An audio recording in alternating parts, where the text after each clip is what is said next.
Je me présente, je suis Céline Descheresse, je suis orthophoniste et je suis donc chargée d'enseignement à l'Université de Montpellier et je suis cofondatrice de la plateforme Vidéo Langage. Et moi, je suis Benjamin France, orthophoniste, chargé d'enseignement aussi à Montpellier en langage oral et langage écrit, formateur pour Gnosia aussi dans le domaine du langage oral et je suis donc cofondateur de la plateforme Vidéo Langage avec Céline. Donc, l'objectif de ce webinaire, c'est de vous présenter notre plateforme, de l'idée originale, en gros, à son utilisation. Rapidement, pour la petite histoire avec Céline, on aimait bien utiliser des vidéos en séance et aussi pour les cours. Et en fait, on a toujours trouvé que ça manquait d'un matériel adapté. Donc, on a eu l'idée, il y a quelques années, de créer cette plateforme pour apporter encore plus de variabilité dans nos supports. C'est donc bien une plateforme qui vient compléter les supports existants et l'idée n'est vraiment pas de laisser le patient devant l'écran sans interaction, bien au contraire. Voilà, les vidéos sont regardées avec le thérapeute qui, de son côté, fait son travail pour stimuler le langage comme il le ferait avec n'importe quel autre support comme une image fixe, une illustration. Voilà, donc cette plateforme, elle peut aussi être utilisée comme un outil d'évaluation dynamique lorsqu'on veut faire le point avec notre patient sur telle ou telle compétence. Ça, on le verra un peu plus tard. Et puis, voilà, juste pour info, on prendra quelques minutes à la fin du webinaire pour répondre à vos questions.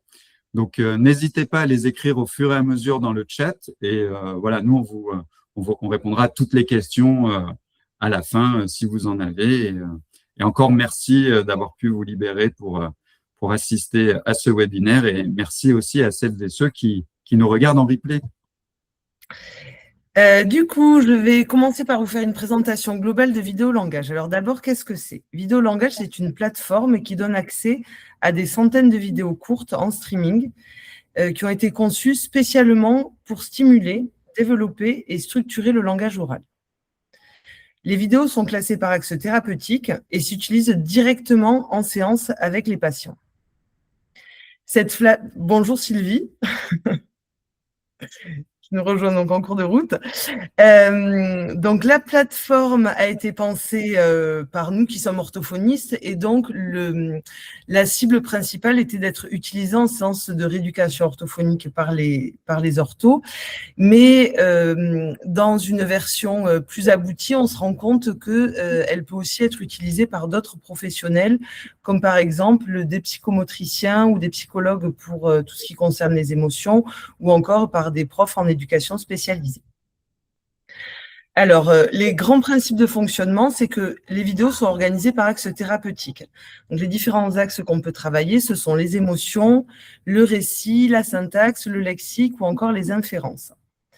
Et donc, à partir de l'objectif thérapeutique, le thérapeute va proposer les vidéos de la rubrique correspondante. Il les visionne avec son patient. Chaque rubrique est accompagnée d'une consigne qui est suggérée. Mais bien sûr, comme avec tous les autres matériels qu'on utilise, le thérapeute est libre de l'utiliser selon sa pratique, ses objectifs et aussi selon son inspiration du moment. Et pour l'utiliser régulièrement, en fait, plus on connaît les vidéos et plus ça nous donne aussi des idées d'utilisation, je trouve.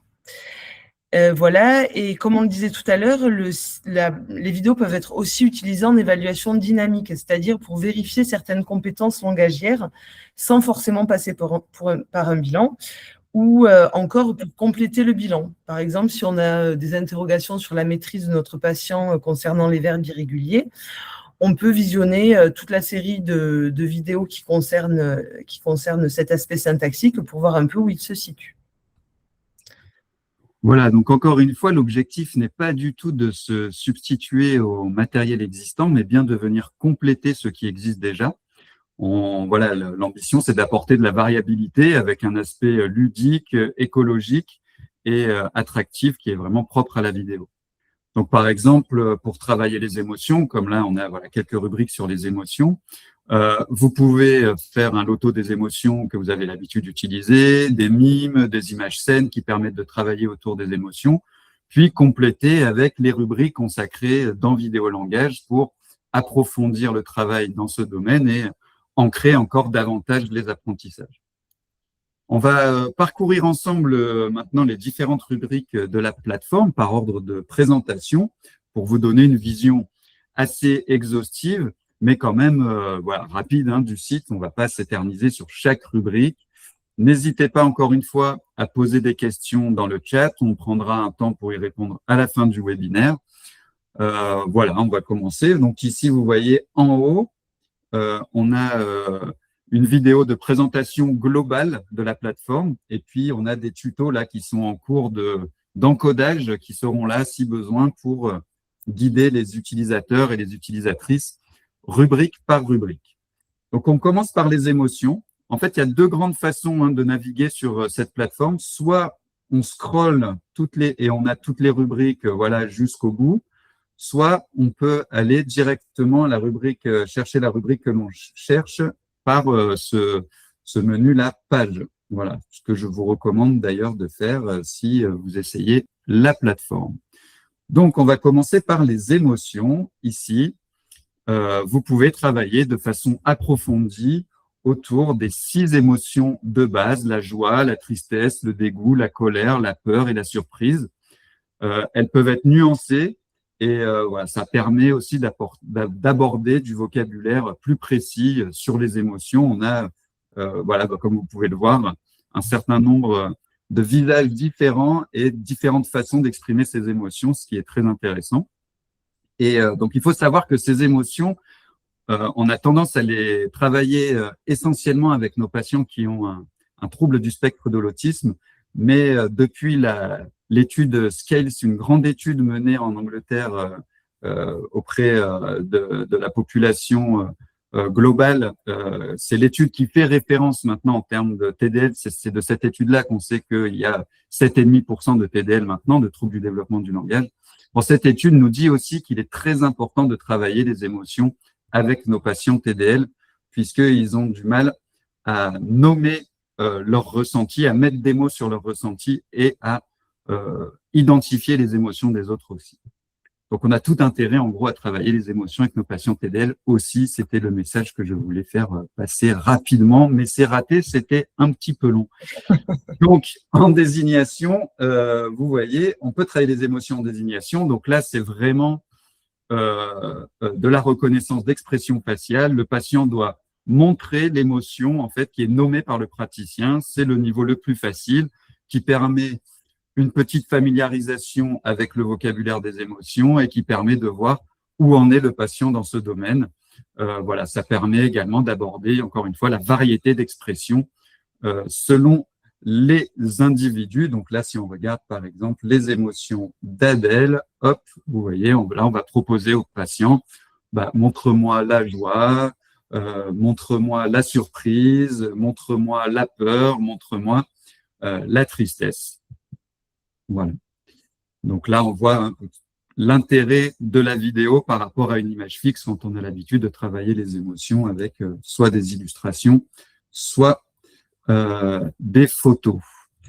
On a ensuite des émotions, mais version dénomination. Donc là, il s'agit de visionner les expressions d'une personne et, comme vous avez compris, de les nommer. Au bout de 8 secondes, on a le nom de l'émotion qui apparaît et qui permet la confirmation de ce qui vient d'être dit.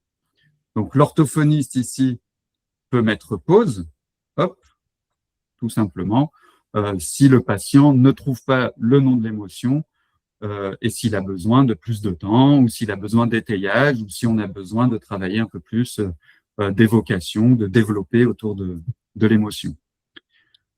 Oui, et donc on va en profiter pour faire une petite pause sur ce bouton pause qui est très souvent sollicité lorsqu'on utilise le site. En fait, le pause permet aux praticiens d'enrichir la séance avec des questionnements ou des suggestions diverses. Donc là, vous voyez, on a mis pause sur Jacques qui, alors là, je ne vois pas bien, il a l'air surpris quand même. C'était ça. Voilà, là, il est en colère. Et du coup, ça permet de poser des questions. Donc, par exemple, si vous avez un patient atteint de troubles neurologiques, vous pouvez lui demander quand est-ce que vous êtes mis en colère pour la dernière fois, dans quel contexte on peut se mettre en colère, ou encore qu'est-ce qui vous met en colère en général. Donc voilà, ce bouton pause va vraiment permettre de prendre le temps et d'enrichir le langage à partir de la vidéo qu'on est en train de visionner ou qu'on vient de visionner. Je continue la présentation des émotions voilà, avec la rubrique suivante qui s'appelle « Trouver l'intrus ». Donc là, c'est une autre approche qui permet de généraliser le nom et la reconnaissance des émotions. On peut en profiter pour travailler également les structures syntaxiques. Donc là, vous voyez par exemple, on cherche l'intrus, donc c'est le jeune homme en bas à gauche qui est joyeux alors que tous les autres expriment le dégoût. Et du coup, on peut en profiter pour travailler la structure syntaxique. Tous sont dégoûtés, sauf le jeune homme qui est joyeux. Voilà. Ensuite, on passe à la reconnaissance des émotions en situation. Donc, à partir de là, les émotions ne sont plus travaillées de manière isolée, mais sont travaillées en situation. Le contexte peut être aidant pour reconnaître l'émotion et parfois amène aussi à une discussion parce que selon les personnalités de chacun, en fait, les réactions peuvent être diverses et selon le contexte. Donc là, par exemple... T'es déjà rentré? Donc, à partir de cette vidéo, 2 consignes peuvent être proposées. Donc, soit d'après toi, quelle émotion ressent le personnage ou ressent-elle. Et on peut aussi lui demander, donc si la réponse est la surprise, à ton avis, pourquoi est-elle surprise? Pourquoi elle se sent comme ça? Donc voilà, ça permet aussi vraiment de travailler sur tout le contexte du ressenti des émotions. Ensuite, on a la reconnaissance des émotions niveau 2. Donc là, c'est un petit peu plus difficile parce qu'on ne voit pas l'expression faciale du personnage et le patient doit donc s'appuyer sur le contexte et sur l'intonation pour déduire quelle émotion elle exprime. Oh là là là là, je vais le faire gronder par maman. Donc là, après le visionnage de la vidéo, il y a 6 emojis qui apparaissent, qui correspondent aux émotions qui peuvent être proposées. Donc là, il est suggéré d'appuyer sur pause si le patient est un peu long et a besoin de réfléchir ou si on veut discuter avec lui. Mais sinon, ça laisse le temps quand même souvent de désigner l'émotion qu'il pense être interprétée par le personnage. Voilà, et après, il y a la réponse qui apparaît et qui vient confirmer ou non la réponse du patient. Parfois, il peut y avoir plusieurs bonnes réponses et on peut aussi en profiter pour nuancer. Donc là, par exemple, c'est la peur qui apparaît, mais on peut dire, bah voilà, peut-être qu'elle n'a pas peur, qu'elle est plutôt angoissée ou stressée ou elle appréhende. Voilà, ça permet encore une fois d'enrichir le vocabulaire sur les émotions. Et ensuite, nous avons la reconnaissance des émotions niveau 3, où cette fois-ci, la scène est cachée dans un premier temps, et le patient doit uniquement s'appuyer sur l'intonation pour interpréter l'émotion du personnage. Ensuite, la scène est rejouée dans un deuxième temps, et là, on voit l'expression des personnages, et ça va venir confirmer ou modifier la réponse du patient.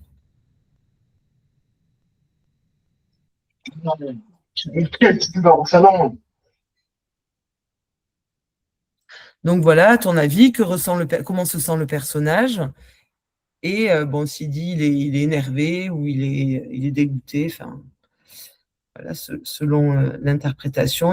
Parfois, il y a plusieurs bonnes réponses qui sont tolérées. Ah, là, ça on vérifie avec l'expression faciale. Voilà. Et du coup, on a vraiment pensé cette rubrique aussi par rapport aux patients sourds qui ont beaucoup de mal à interpréter les émotions à partir de l'intonation et qui s'appuient beaucoup sur les expressions faciales. Et du coup, il y a tout un travail qui peut être évolutif avec eux pour arriver jusqu'à une reconnaissance des émotions sans voir le visage. Je te laisse continuer, Benjamin. Merci Céline. Et on passe maintenant à la rubrique What's Wrong. Donc, c'est une catégorie de vidéos qui permet de travailler la pragmatique car elle met en scène des situations incongrues. Vous connaissez peut-être les What's Wrong déjà, version imagée. Donc, elle peut aussi, donc ça peut être utilisé en pragmatique pure pour voir voilà si la personne arrive à repérer ce qui est incongru dans la situation, mais aussi être utilisé pour travailler le récit. Par exemple, raconte-moi la scène avec donc cette dimension un peu humoristique qu'on a dans cette rubrique, qui est particulièrement appréciée par nos jeunes patients. On va regarder la première vidéo. Et donc là, on peut par exemple travailler le mini-récit suivant. Un monsieur est assis sur un canapé, il prend un poireau dans sa poche et il s'en sert pour téléphoner. On peut travailler aussi. Oui, bonjour. Oui, ça va, merci. Voilà, on peut travailler aussi. Il utilise un poireau au lieu d'utiliser un téléphone. Donc ça, il y en a plusieurs des vidéos qui permettent de travailler cette structure-là. Ou encore, il téléphone avec un poireau pour la préposition avec. Voilà, on peut aussi demander de reformuler, de créer une phrase avec des contraintes, d'autres contraintes syntaxiques. On passe à la rubrique récit maintenant.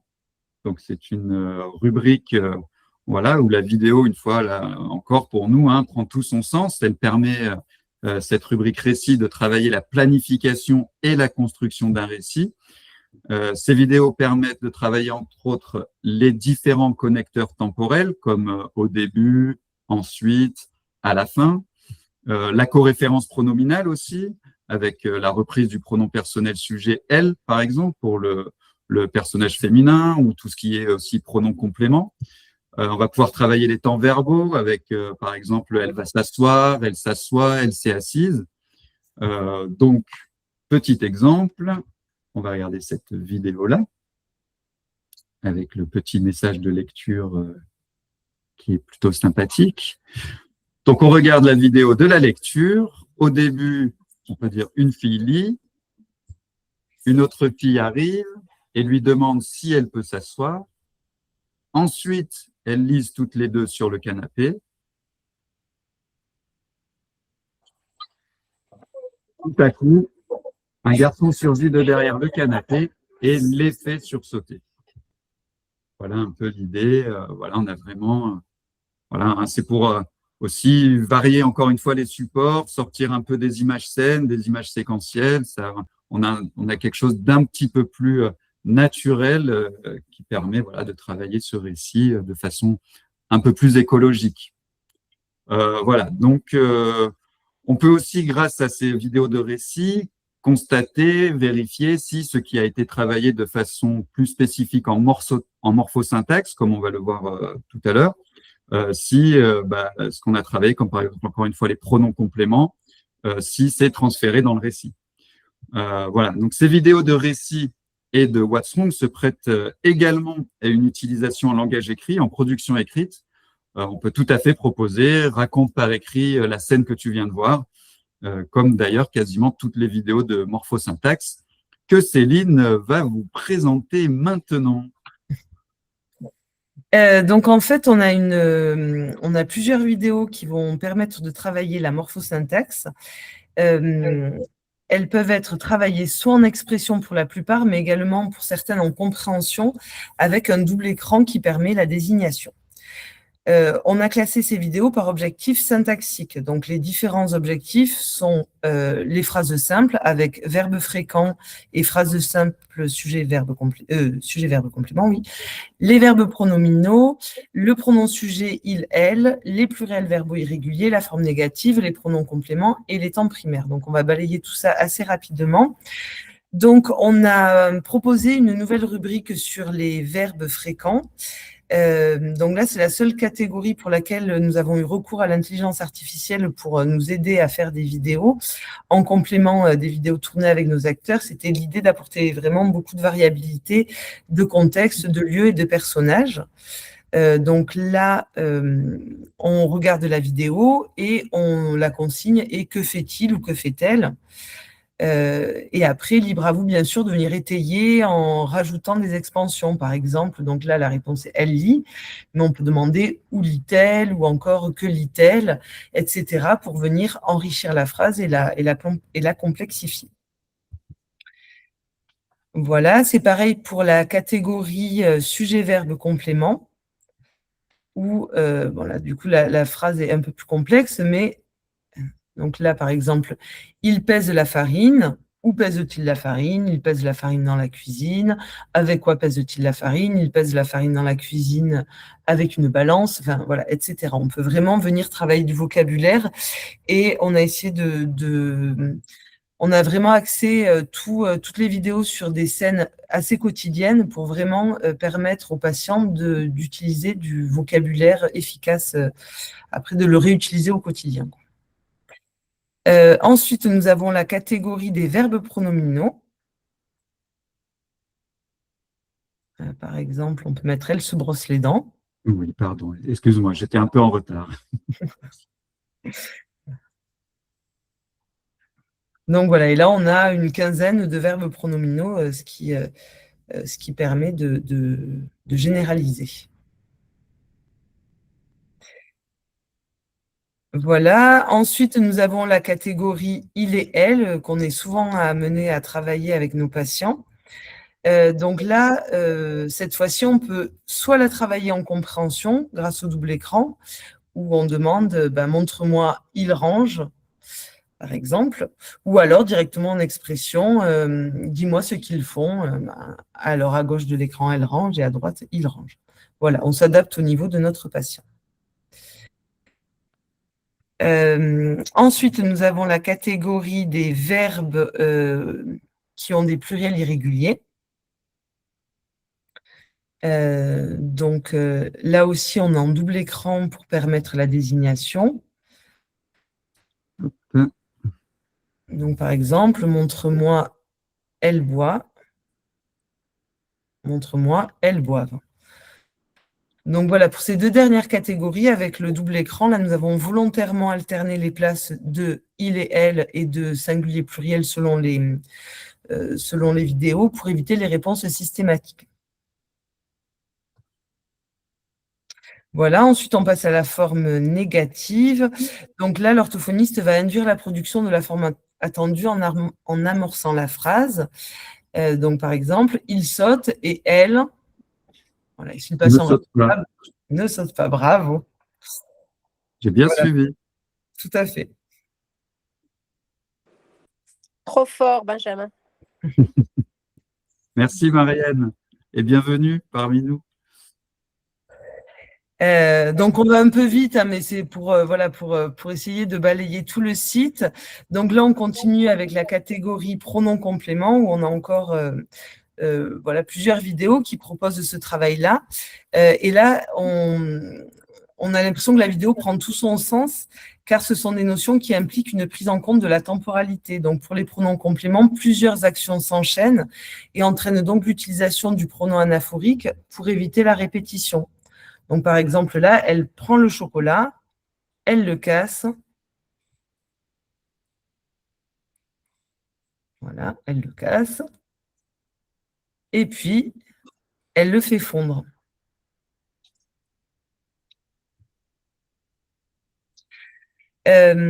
Ensuite, et pour terminer les différentes rubriques de morphosyntaxe, nous avons les temps primaires, où là aussi, du coup, la vidéo permet vraiment de voir le déroulé et de distinguer les différents temps de l'action.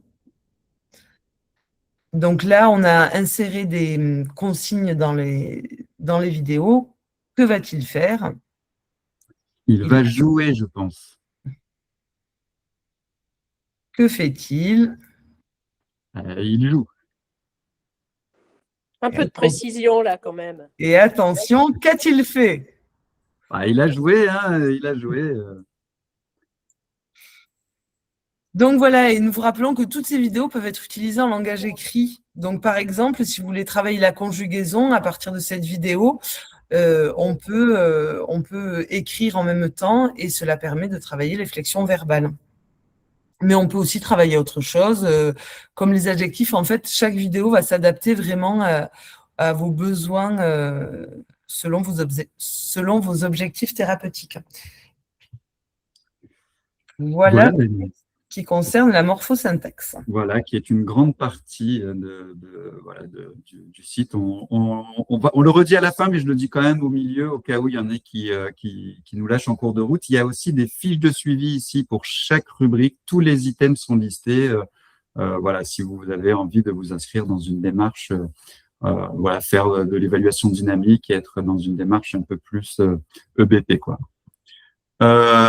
On passe à la rubrique lexique. Donc, le but, c'est de travailler encore une fois sur le vocabulaire du quotidien. en désignation et en dénomination. Donc, par exemple, ici, voilà, hop, on lance la vidéo et on va demander à notre patient de dénommer ou alors on va lui demander de désigner tous les éléments présents dans cette vidéo. Et on va même pouvoir en profiter pour, par exemple, faire des inférences temporelles, à quel moment de la journée ça peut se passer cette scène, etc. Donc, ça donne accès à du vocabulaire quotidien dans son utilisation naturelle et ça, c'est notamment conseillé par une autrice qui s'appelle Estelle Dovister et qui a fait une thèse sur les règles de catégorisation chez les patients TDL et qui recommande voilà, le travail du vocabulaire, mais à travers son utilisation dans le quotidien. Donc, ces vidéos, elles sont aussi bien utilisables avec des patients qui ont un déficit lexical qu'avec des patients qui présentent un déficit des difficultés d'accès au lexique. Alors, excusez-moi, je fais vraiment là une micro-pause pour brancher mon ordinateur avant qu'il ne s'éteigne, ce qui serait quand même fort embêtant. Oui. Donc, on enchaîne maintenant avec la rubrique inférence. Finalement, on est allé assez vite. Regardez, on est déjà ici. Donc, les inférences de cause à effet, elles sont organisées en deux parties. On a des inférences qui demandent ce qu'il s'est passé avant. Et puis, pour d'autres vidéos, c'est que va-t-il se passer après. Donc, elles permettent de travailler l'inférence, mais aussi des structures syntaxiques très fréquentes en situation de narration de conversation, comme les pourquoi, parce que, car, donc les causales, ainsi que des reformulations de phrases. Donc, si on regarde ici, allez, on va regarder cette petite vidéo.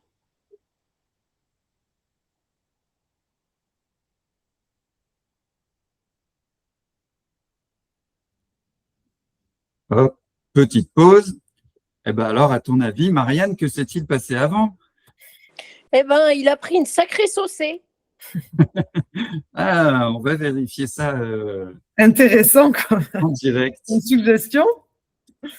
On peut dire ça. C'est une forme de saucée. Hein. Voilà, donc il a pris une douche. Donc voilà, les premières inférences. Donc ça, très important pour tout ce qui est, voilà, quand on aborde tout ce qui est déduction logique, implicite. Voilà, ces vidéos, elles sont adaptées pour ce type de travail. On a aussi des inférences temporelles. Hop, je vais les lancer ici. Donc là, qui sont adaptées à des patients qui présentent des troubles pragmatiques ou des désorientations spatio-temporelles. Elles permettent d'aborder notamment le rythme de la journée. Donc, si on reprend ici, voilà, tous ces joyeux personnages qui mettent la table, on peut demander, voilà, à quel moment de la journée est-ce qu'on se situe. Et voilà, on peut demander aussi quelle saison. Voilà, on peut essayer de trouver des indices dans les vêtements, dans les arbres, dans le contexte visuel. Tout à fait. Et on finit les inférences avec les inférences audio et on aura fait le tour de la plateforme. Il faut savoir que là, on a fait un tour rapide, mais il y a quand même plus de 500 vidéos maintenant sur cette plateforme. On s'est dit qu'on la lancerait à partir de ce moment-là. Donc, il y en a aussi des inférences audio qui, elles, sont plus orientées sur l'écoute, la prise en compte du contexte, de l'intonation et sur les possibilités de conceptualisation. Donc, c'est tout simplement des phrases, voilà, à écouter. Donc, c'est une succession de phrases. On rentre à la maison, il faut faire les devoirs. Donc, voilà. Et là, on va demander où est-ce que le personnage pourrait se situer en prononçant cette phrase, quand est-ce que ça peut avoir lieu dans la journée et qui peut éventuellement produire telle ou telle phrase. Voilà. Donc là, c'est vraiment sur l'intonation et encore une fois aussi un peu de déduction logique d'implicite. Voilà, on va aller chercher du contenu inférentiel. Et je vais laisser la main à Céline qui va parler des patients. Donc voilà, vous vous demandez peut-être avec quel patient vous pouvez utiliser la plateforme vidéo langage. Alors nous, on l'a pensé pour des patients avec des pathologies variées et aussi, on se rend compte qu'on peut l'utiliser avec des patients qui ont des âges vraiment très variés, puisqu'on l'utilise aussi bien avec des jeunes patients qui ont voilà, à partir de 7 ans, on va dire, qu'avec des ados, qu'avec des adultes et voire avec des personnes âgées. Donc c'est vrai que voilà, ça peut correspondre en tout cas à une patientèle assez large. Mais bon, après, quand on a conçu le site, on a bien sûr pensé à des catégories de patients un peu spécifiques. Donc, on a d'abord pensé aux patients présentant des troubles du développement du langage, notamment par rapport au travail syntaxique, qui est un axe thérapeutique qui est primordial dans cette prise en soin. Et en fait, on voulait leur apporter un peu un support ludique pour rendre ce travail attractif. Et également, on cherchait à se rapprocher des situations de vie des enfants, voilà, notamment pour travailler tout ce qui est vocabulaire du quotidien, mais aussi pour tout ce qui est travail des émotions. Comme le disait tout à l'heure Benjamin, avec l'étude de Scales de Norbury, il a vraiment été pointé la nécessité de travailler les émotions avec les patients TDL, parce que ça leur apporte il y a un apport important en termes de vocabulaire et de compréhension, mais aussi en termes de régulation de leur comportement et de gestion de leurs émotions. Voilà pour les patients avec TDL. On a également pensé aux patients qui avaient des troubles du spectre de l'autisme. Donc voilà, ça a motivé tout le travail qu'on propose sur les habiletés pragmatiques, avec le What's Wrong ou avec les inférences, et aussi tout ce qui concerne les émotions. Voilà, parce qu'on sait que les émotions font fréquemment défaut chez les personnes avec TSA. Et là, l'idée était vraiment de proposer quelque chose de dynamique où voilà, les supports, en tout cas, avec des visages figés, comme c'est proposé par les photos ou par les images, on trouvait que c'était un petit peu réducteur et on avait envie de proposer une émotion dans la globalité de son expression et surtout de présenter une variation importante de visages et de personnes qui expriment des émotions pour aider à la généralisation et pour montrer aussi les différents degrés de l'émotion et les différentes façons d'exprimer une émotion. Voilà, selon les acteurs, l'émotion est plus ou moins intériorisée ou plus ou moins extériorisée. Donc voilà, ça amène discussion, ça amène matière en tout cas à généraliser. Et voilà, et ça permet également de développer tout ce qui est empathie et théorie de l'esprit grâce à des situations réalistes et quotidiennes. Voilà, ce matériel peut aussi être utilisé avec des patients présentant des troubles spécifiques des apprentissages avec déficit en expression écrite, puisque toutes les vidéos, en fait, comme on vous l'a déjà dit, se prêtent à être un support de production écrite. Voilà, avec des patients qui ont un peu, pour qui c'est un peu difficile d'écrire, ça peut être un petit peu plus attractif de dire ah ben regarde, on va regarder des vidéos et puis ensuite on va écrire ce qu'on voit, et notamment toutes les catégories morphosyntaxiques permettent la généralisation de certaines règles d'orthographe et toute la rubrique aussi récits ou What's Wrong peuvent permettre de faire des récits, enfin des productions écrites un petit peu plus longues. Voilà. Voilà, on a aussi plusieurs rubriques qui sont particulièrement adaptées aux patients atteints de surdité, avec tout ce qui est reconnaissance de l'intonation, piste audio ou encore les inférences.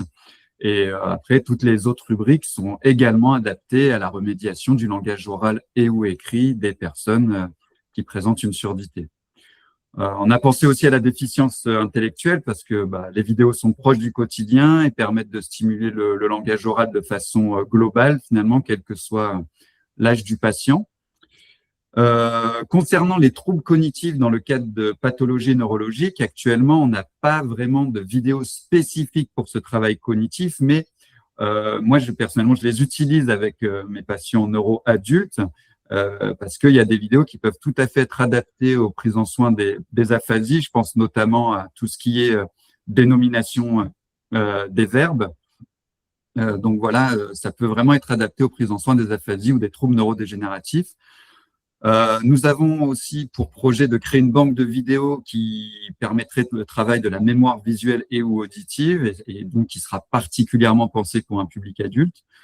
Voilà, encore une fois, le support vidéo, le but c'est qu'il vienne compléter une offre existante qui est majoritairement composée d'images fixes, que ce soit des illustrations ou des photographies.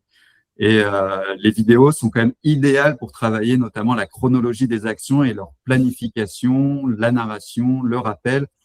On a une étude qui nous vient des Pays-Bas qui montre que l'aspect dynamique des vidéos active des informations sémantiques qui sont spécifiques au mouvement et qui facilitent la récupération lexicale chez les personnes aphasiques.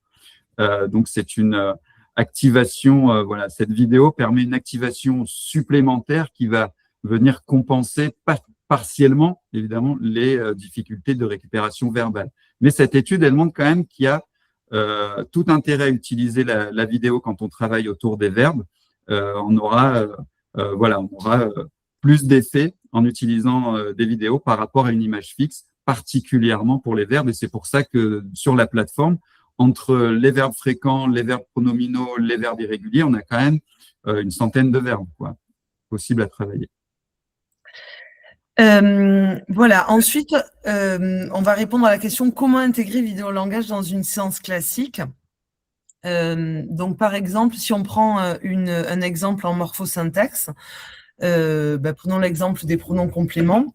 En fait, on peut, dans un premier temps, proposer de regarder quelques vidéos sur les pronoms compléments avec notre patient et en lui demandant de produire la cible syntaxique. Donc là, ça va être qu'est-ce qu'il fait et on voit comment le patient se débrouille.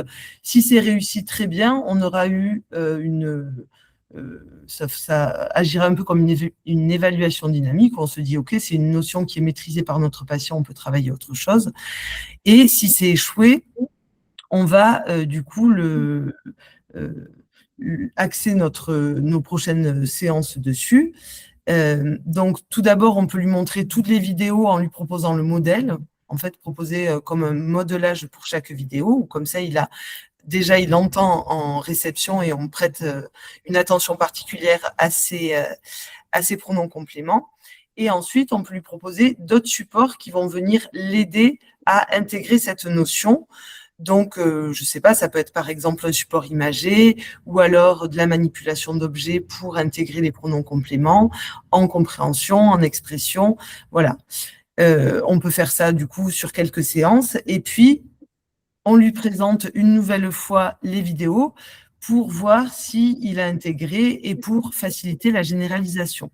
Et en fait, on rentre ici dans les recommandations des différentes études qui encouragent vraiment à varier les supports qu'on présente à nos patients et à utiliser des représentations proches de la réalité. En fait, quel que soit l'objectif de travail, on sait que le fait de varier les présentations facilitera la généralisation au niveau du langage du patient. Voilà. Ensuite, on a quand même, on entend la réticence de certains par rapport à l'utilisation d'un écran en séance d'orthophonie, alors qu'on est déjà dans une société où on est un petit peu saturé d'écran. Et en fait, on a envie de répondre à ça, qu'il faut vraiment envisager les vidéos qu'on propose comme un support d'interaction et de partage langagier. Donc, au même titre que pourrait l'être une illustration, une photo. Et concrètement, en séance, on regarde quelques vidéos, mais on s'attarde beaucoup plus sur le travail langagier que sur la vidéo elle-même. On met souvent pause et au final, à la fin de la séance, on se rend compte que le visionnage total d'écran est très court. Et voilà. Mais par contre, il y a un vrai attrait des patients de certains patients pour la vidéo et ça rend quand même le travail assez amusant et assez ludique, quoi. Oui, c'est vraiment la volonté, c'est vraiment d'avoir un outil de plus qui permettrait, qui permet à certains patients d'adhérer, à ce support plus qu'à un autre. Et pour l'instant, on a des très bons retours. Sans compter, si je peux me permettre, Benjamin, que l'écran n'est méchant que si tu es passif. Oui, oui, en plus, tout à Voilà, fait. donc là, on ne laisse pas les enfants ou les personnes devant l'écran de manière passive. Enfin, le but, c'est quand même voilà, d'interagir, de parler ensemble, de décrypter ensemble. Donc, Complètement. Merci beaucoup pour cette précision, Marianne. On va finir avec les je modalités t'en prie. pratiques et après, on sera open pour répondre à vos questions si vous en avez.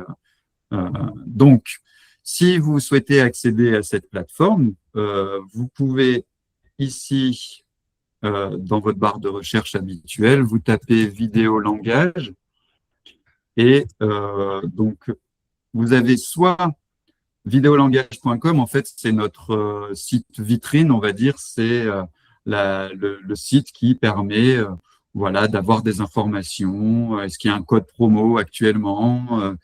Comment est-ce qu'il fonctionne? Voilà, vous avez vraiment un peu toutes les infos qu'on a données aujourd'hui dans ce webinaire. Voilà, donc les axes thérapeutiques, les pathologies, etc. Comment est-ce que ça fonctionne? Et puis, vous avez ici un bouton pour accéder à la plateforme. Voilà, donc soit vous passez par le site vitrine et ici vous accédez à la plateforme, soit directement ici, vous voyez, vous avez Vidéo Langage qui est hébergé. Donc notre hébergeur, c'est Ocast, c'est eux qui nous fournissent le support pour pouvoir mettre des vidéos en streaming. Et là, on va directement sur la plateforme. Voilà. Voilà concrètement comment est-ce qu'on peut, on peut se retrouver sur Vidéo Langage.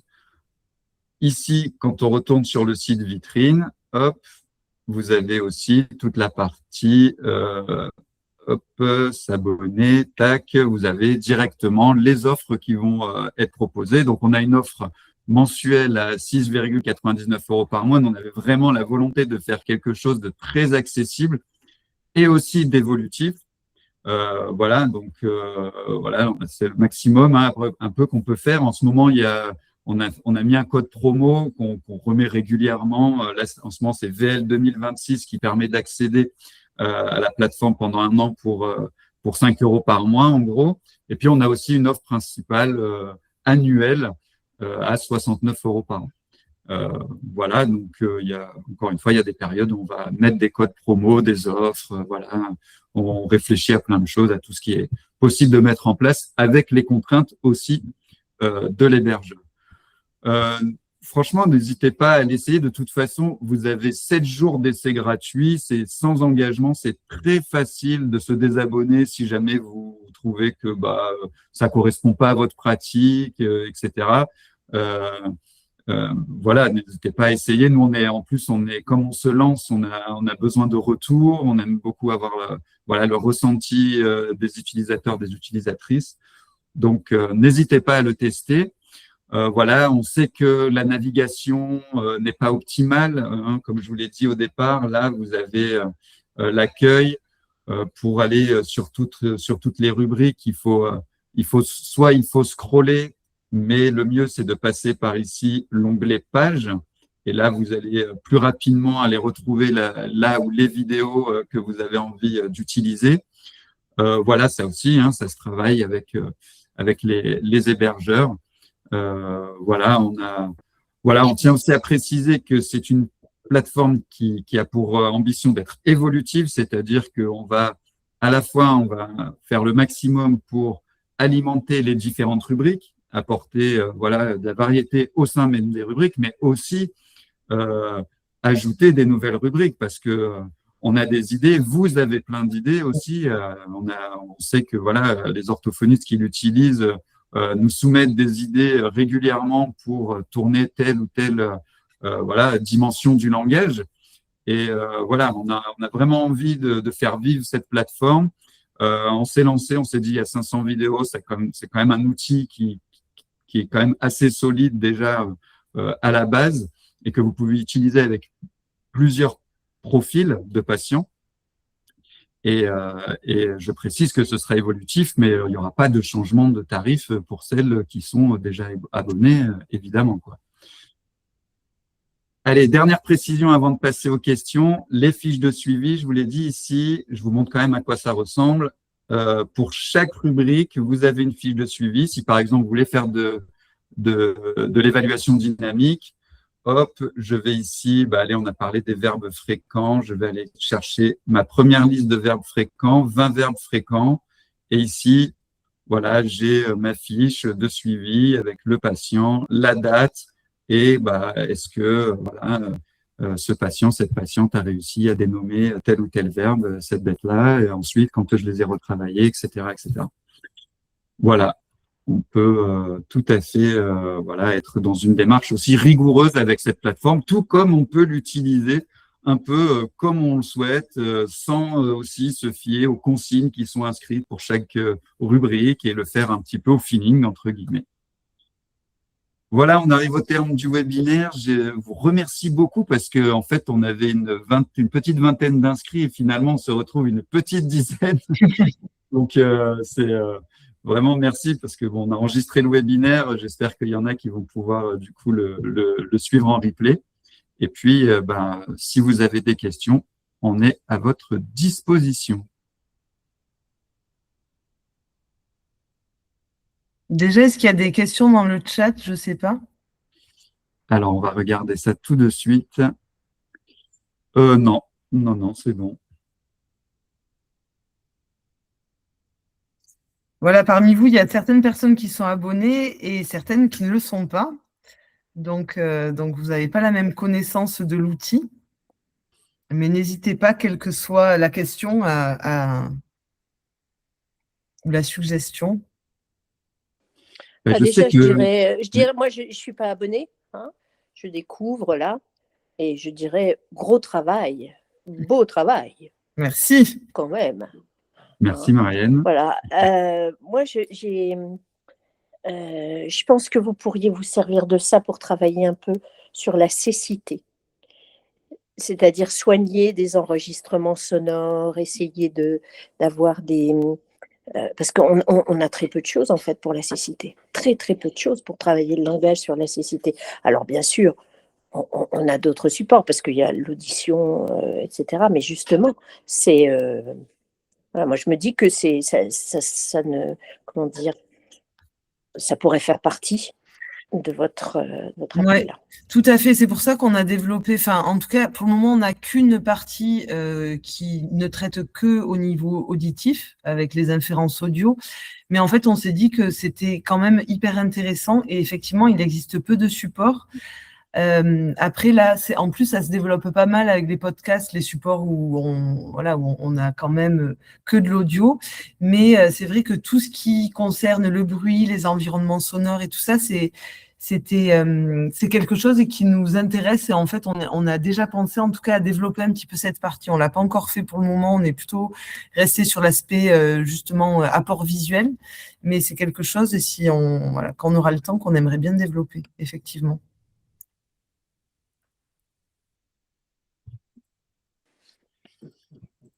Eh bien, parfait. Écoutez, je pense qu'on peut clôturer. Je sais que Benoît, vous n'avez pas de micro ni de caméra, mais donc on serait je sais que vous êtes abonné, je vous en remercie. Et si vous pouvez me faire un mail de retour sur votre utilisation de vidéolangage, ce serait vraiment super. Voilà. Et puis pareil, Sylvie aussi, hein, si tu as l'occasion. Ouais, mais je peux en fait en direct même si tu veux. Merci. Oui, moi, je m'en sers, du coup, je m'en sers pas mal. Alors, avec du coup une patiente déficience intellectuelle de 15 ans, en fait, on a fait pas mal du coup les inférences. Voilà, j'y viens. Mais là, ça m'a donné des idées ouais, pour une petite, là, pour les adjectifs, pour le faire de façon un petit peu plus dynamique. Voilà. Après, c'est sympa. L'aspect dynamique plaît. J'ai pas essayé avec des adultes encore, mais ça pourrait. Si tu as des patients qui ont une belle anomie, vraiment les verbes, c'est pas mal. Tu me diras. Ouais, si j'en ai pas en ce moment, mais ouais. Mm. Mais en tout cas, voilà, oui, les Wattsong, les scènes aussi, les scènes où il faut recontextualiser, tout ça, ouais, je trouve ça vraiment intéressant. Bah, tant mieux. Super. Et voilà, n'hésitez pas, hein, quand vous avez des suggestions, vu que bon, pour le moment, on démarre et on est vraiment prêt à entendre les critiques et voilà, bon, si vous avez que des retours positifs, c'est très agréable, mais voilà, s'il y a des critiques, vraiment, ça nous enrichit, ça nous permet d'évoluer et de réaxer certaines choses par rapport au développement du site, et voilà, parce qu'on a envie de continuer, de l'enrichir, on a plein d'idées. Bon, on manque un peu de temps, donc tout prend, voilà, et comme tout prend beaucoup de temps, ben, ça va pas très vite, ça va pas assez vite à notre goût, mais bon, on y travaille et on essaie de faire en sorte d'améliorer régulièrement, quoi. Eh bien, merci beaucoup à vous. Et puis, merci celles et ceux qui nous regardent en replay, s'il y en a, on espère. Et puis, on vous souhaite une très bonne soirée, 19h. Nickel. Eh bien, Allez, bon merci à tous. appétit. Bon Merci. appétit, à Et bientôt. à une prochaine fois. Et Avec merci. plaisir. Au revoir.